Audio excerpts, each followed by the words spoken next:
Hujan turun sejak sore, tidak deras, tapi konsisten, seperti sesuatu yang memang berniat tinggal. Jalan tanah menuju desa Wanasurya berubah menjadi lumpur hitam yang lengket, menahan setiap langkah seolah menolak siapapun yang mencoba masuk lebih jauh.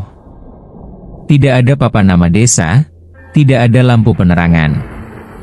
Hanya hutan di kiri dan kanan, rapat, gelap, dan terlalu sunyi untuk ukuran pukul 8 malam.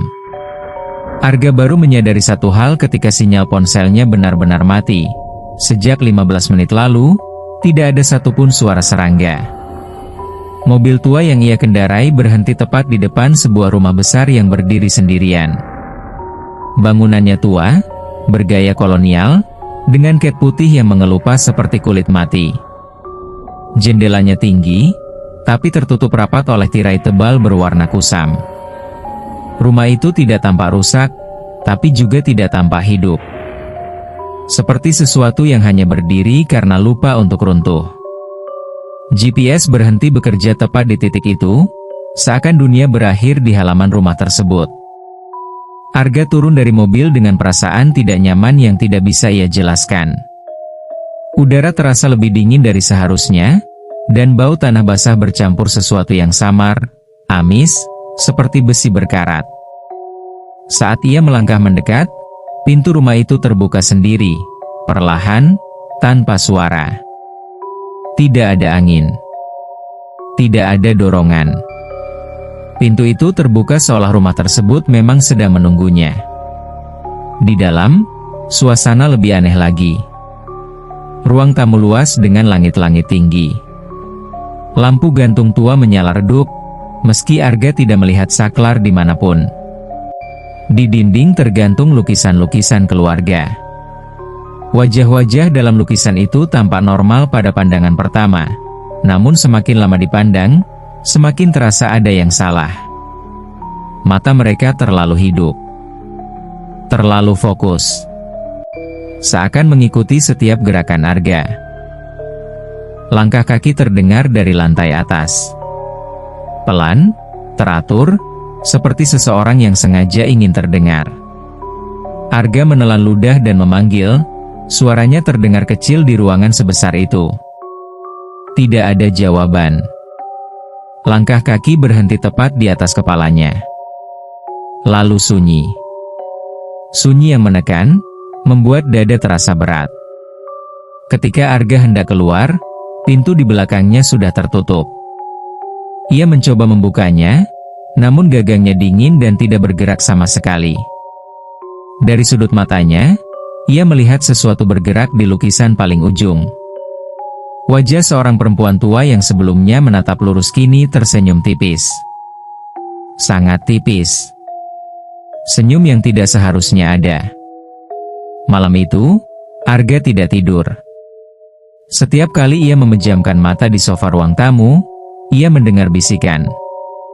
Suara-suara yang tidak jelas asalnya, berbicara dalam nada rendah, seperti doa yang salah arah. Kadang terdengar seperti memanggil namanya, kadang seperti menangis tertahan. Jam dinding berdetak tidak normal. Jarumnya bergerak mundur setiap kali jarum menit menyentuh angka 12. Pagi datang tanpa matahari. Cahaya abu-abu masuk melalui celah tirai, membuat rumah itu terlihat lebih tua, lebih busuk.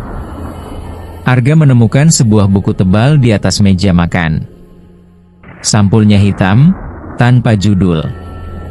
Di halaman pertama tertulis satu kalimat, rumah ini tidak mengambil siapapun.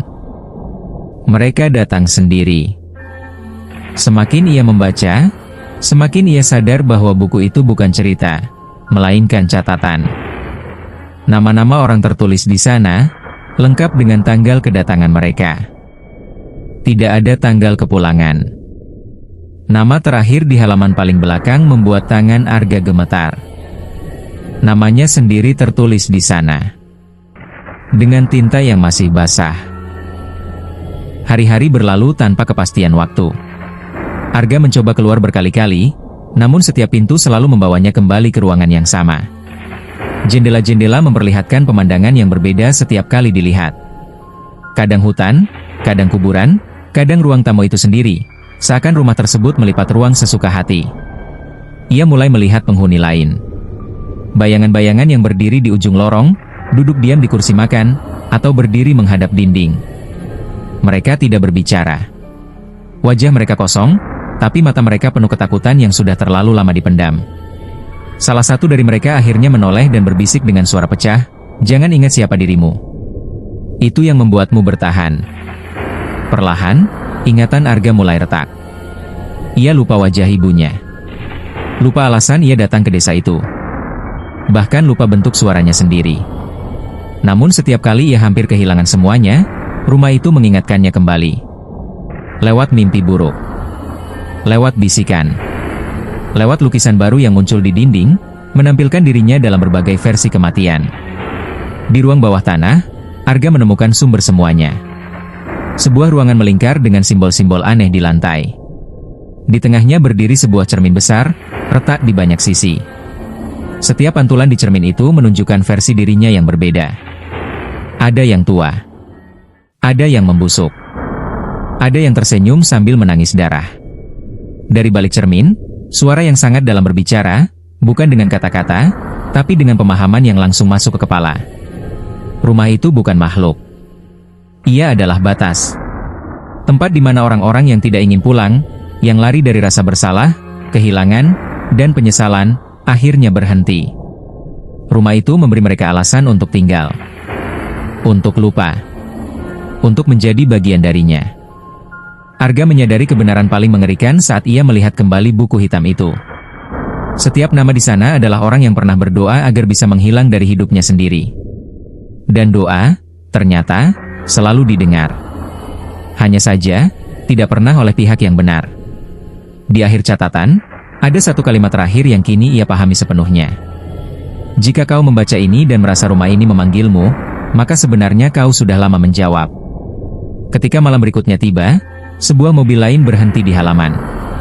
Seorang pengunjung baru turun dengan wajah bingung. Pintu rumah terbuka dengan ramah. Di dinding ruang tamu, sebuah lukisan baru tergantung. Seorang pria berdiri diam, menatap keluar. Matanya penuh kelelahan. Dan untuk pertama kalinya sejak lama, Arga tersenyum. Bukan karena bahagia, tapi karena akhirnya, ia tidak sendirian lagi.